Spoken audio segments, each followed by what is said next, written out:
Who am I and what is Flex Closing? Well, don't worry about that. If you've landed on the channel and you're new, a huge welcome. If you've been here before, welcome back. But what I'll do is I'll share in this video exactly my story and how I came up with a process called Flex Closing, which is helping a lot of people earn money online and living life on their own terms. But I do warn you, I don't like sitting in the office, because who wants to sit in the office all day? So I like to get out and about. I live in Australia. And I would love you to enjoy that with me. So enjoy the video.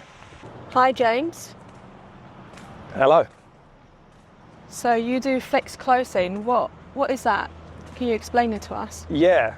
So Flex Closing is simply learning a trifecta of skills. So 3 key skills that you can make money online and actually succeed with. So one is appointment setting, where you simply send messages on the behalf of a company to people who are interested in their products or services. You just text, basically. The other one is higher ticket closing. Now, this requires a bit more of a skill set, in that you actually speak with people on the phone. It could be via Zoom, and you simply help them make the purchase and overcome their limiting beliefs, which a lot of things can be either whether they feel comfortable to do it themselves, or if they think, oh my God, it's too much, all the standard stuff you hear in sales. So it's just making sure that they feel comfortable to make the purchase with the company on the product.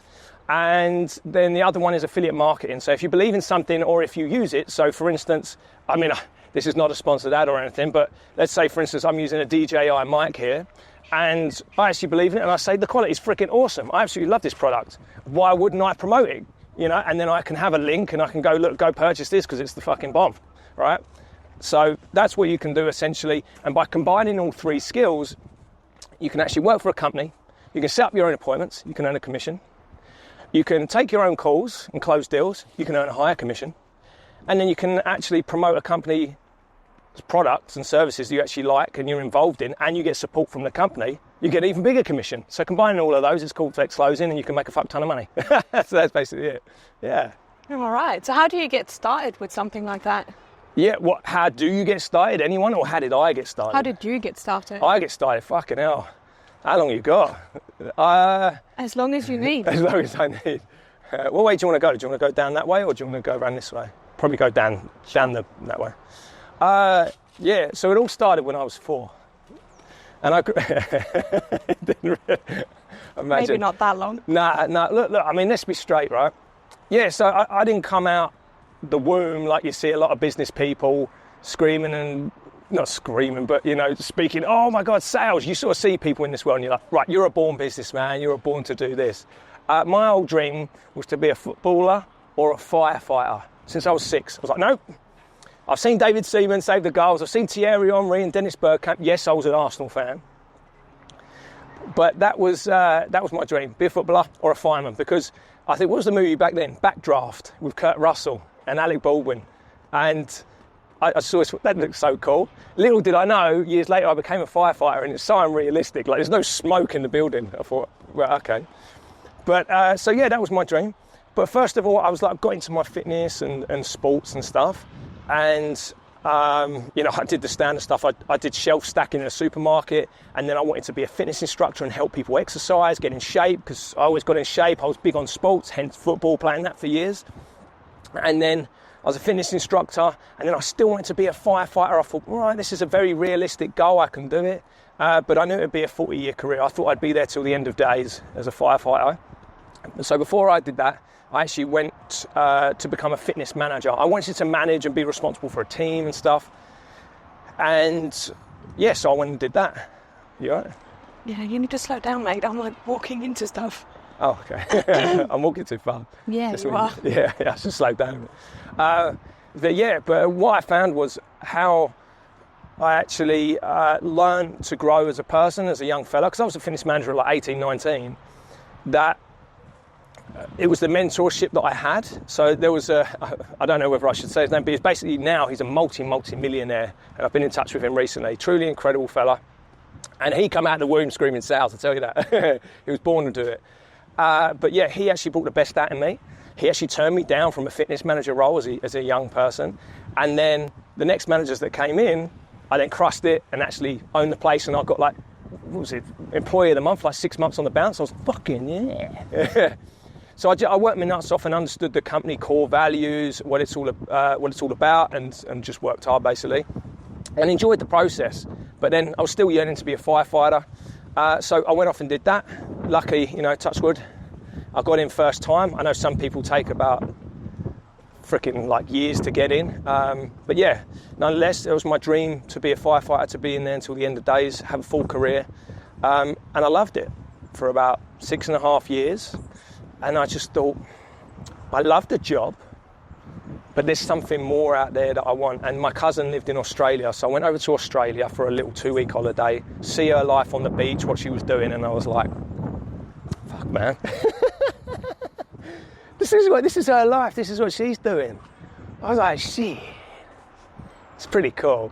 And I remember standing on the fire station balcony, and I was looking up at the sky going, God, blimey, these clouds are so grey. And I was looking at the buildings going, these are, it's good because you want to live in what we call a shithole, your station to be there, because then you get more jobs, you get more fires. We're there for the action, right? You don't want it to happen, but the 9/11 shit happens and you're there to do it. You're there to help people. And I wanted to be a hero. But anyway, I also wanted the lifestyle outside of the job. So I decided to go travelling, went to Australia for my first year, killed chickens with my hands. Why would you do that? Why would I do that? Well, back then you had to do 88 days of farm work, and and it was I got to pick fruit, and it's sort of seasonal, and you do by the bucket and whatever. But there was one of the jobs where I had to kill chickens, and yeah, it wasn't the best. We'll go to that. It was freaking gory. But yeah, I travelled Australia, and I knew I wanted to be there. I actually met my now fiance out there. I've got 2 kids with. She's amazing. She's the one holding the camera. And yeah, in a nutshell, like once my year was up, I went to New Zealand, and what I found was I was looking for work in New Zealand. New Zealand is beautiful, by the way, but what happened was I got an opportunity to be a firefighter in New Zealand as an aviation firefighter. And the thing is, with aviation firefighters, they don't see any fires apart from the ones they start their own. So I've come from London, where we've had a lot of action, seen a lot of stuff, got a lot of experience, and come to this place where I'm like super motivated, and there wasn't really much going on in terms of fires or action. And I thought, I really want to be in Australia near my family and stuff. And then I made a conscious decision with my partner, and I said, look, we're going to risk it. So for the second time in my life, I actually risked it, and we emigrated and sailed in Australia. Now, this was the turning point for me with sales, because I'd never actually done sales. I had an idea, and this $1 million mentor that I saw back in the day lived and breathed it, and I wasn't in the sales department, I was in fitness. But anyway, I blagged my way into a membership consultant role in the gym. Did I know what I was doing? Fuck no, I didn't have a clue.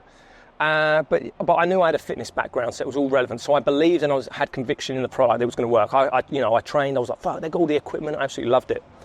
And then essentially what happened there was, in a sales role, I didn't realise that it's pretty cutthroat. You need to hit the numbers in order to be able to stay. And my whole purpose was I wanted to stay in Australia, and to do that I needed to get sponsored to stay in the country. Otherwise, immigration would have given me the boot.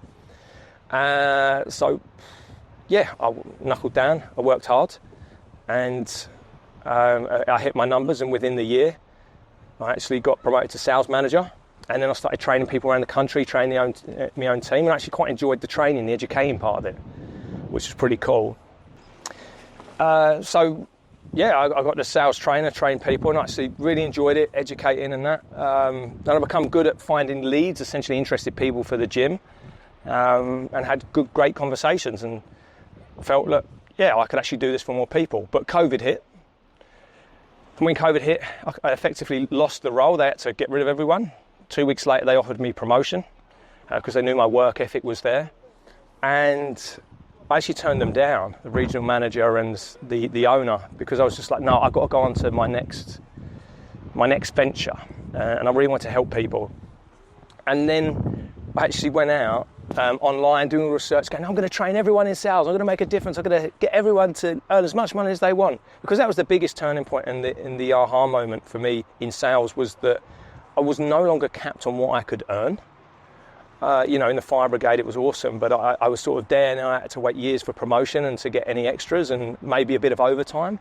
But with sales, I was in control of my own performance, and I could literally anytime just, put in a few extra calls or just become better skilled at the role and make more money. So I suppose that was the biggest turning point for me, where I was like, sales and business, it seems like the way to go. I put it off for years. I had a mate in sales and marketing years ago, and I was that young guy that went, oh yeah, fucking salesman, used car sales. I was that guy. No man, fire brigade hero. And it wasn't until the point now where I actually respected what he did and realised how resilient and driven and ambitious that you've got to be in sales. And when we look at it at face value, every business is built on sales. If you don't have sales, there's no business. Every successful person has done sales in some way, shape or form, right? So you combine sales and marketing, you've hit the jackpot. But yeah, I COVID hit and I went out and I was like, no, I'll do it all on my own. I'll go and teach people how to do this and that, how they can do sales. And then I actually got overwhelmed. There was people on there that were teaching people how to make like 10, 20 grand a month. And the biggest paycheck I'd had was about 6,500 for the month. And that was in our busiest time. And then people were earning millions of dollars. And I thought, how the frig am I going to do that? So I got overwhelmed and I went back to a drawing board. I kind of enjoyed COVID a bit. I went, I'll just go and exercise down the beach and stuff like that. I carried on with fitness. And then I saw a Seek ad for a high ticket sales role. And then I applied for it. I sucked because, I sucked. Like, not majorly, but in high ticket sales, I started selling products that were more than I ever made in a month, just one product. And one of my first calls was like, yeah, do you want to buy this $10,000 program? I was like, I've never even fucking earned 10 grand in a month. So I was a bit like, it was a bit of a mental block.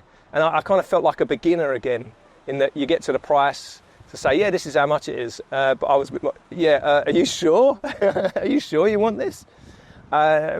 Anyway, fast forward 3.5 years. Obviously, being in it 3.5 years, high ticket sales within a couple of companies in the personal development niche and digital marketing services. I made over $3.5 million, which was pretty good. I thought pretty good, I should say. It's friggin' awesome, considering, like, the way I see it is, I was a firefighter, footballer. I never thought I'd be a salesperson, and for me to just come in and be able to do that, it was, and it set me and my partner and our family up. We got investments, and we can live where we want. And I started working remotely. I could go where I want, which was friggin' awesome. And what I really realised was that, if I can do it, anyone can do it. Yeah, it's not an overnight thing. You're not going to get rich, like, stupidly quick, like everyone tells you. But if you want to get rich, it's the gateway to get rich. Like, sales is the way that you will never ever be without money, because if you know how to sell, which is basically having a conversation with people, right? If you can talk and then just come to terms with, like, a meet in the middle ground, so essentially like a deal maker or negotiation, because I'm sure that anyone's ever sold stuff on Facebook Marketplace, you put it up for 200 and someone goes, oh, I'll give you 100 for it, and you go, well, look, I can take 150. That's basically it. You're just negotiating on the price. But obviously high ticket sales and products is a bit different in that the actual rewards and results from that particular program, product or service is going to be, quite exponential and completely life-changing. So it's different than Facebook Marketplace, but you get the gist.